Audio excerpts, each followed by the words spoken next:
তোমাদের সবাইকে স্বাগত। আজকে আমি আলু পেঁয়াজ কলি ভাজা বানাবো। নতুন আলু ছোটো ছোটো করে কেটে নিয়েছি, আর এখানে পেঁয়াজ কলিটাকে ছোটো ছোটো করে কেটে নিয়েছি। কড়াই একটু সাদা তেল দিয়ে নেব।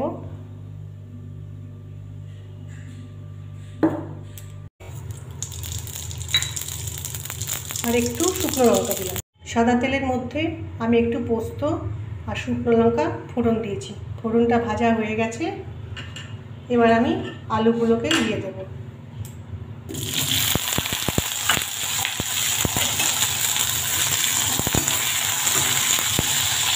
আলুগুলোকে একটু ভালো করে ভেজে নেব। আলুটা আমি একটু ভেজে নিয়েছি, এবার আমি একটু হলুদ দেব,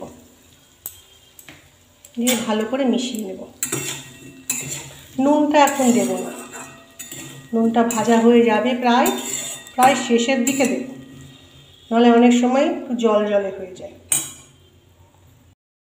আলুটা দেখে নেব একবার চেক করে যে সেদ্ধ হয়েছে কিনা।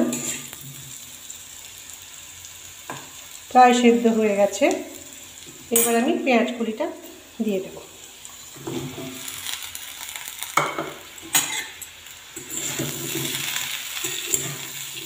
খুব ভালো করে মিশিয়ে দেব। নুনটা কিন্তু আমি আরেকটু পরে দেবো, এখন আমি নুন দিইনি। আরেকটু ভাজা হয়ে যাক,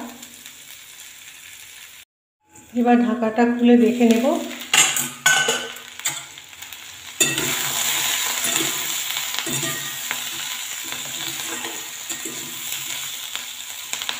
এবার একটু নুন দিয়ে দেবো। এবার আমি পরিমাণ মতো একটু নুন দেবো।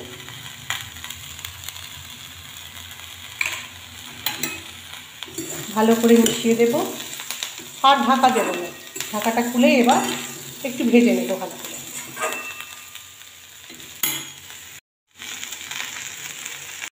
আলু পেঁয়াজ কলি ভাজাটা আমার প্রায় হয়ে এসছে, এবার আমি অল্প চিনি দেব, জাস্ট অল্প, যাতে নুনের সাথে চিনির ব্যালেন্সটা ঠিক থাকে। এভাবে মিনিট 2-3 রাখবো, রেখে আমি নামিয়ে দেব।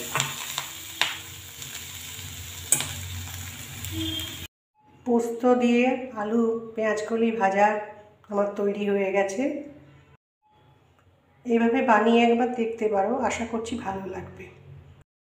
আমার এই রান্নার ভিডিওটি যদি ভালো লাগে তাহলে একটা লাইক করো আর সাবস্ক্রাইব করো।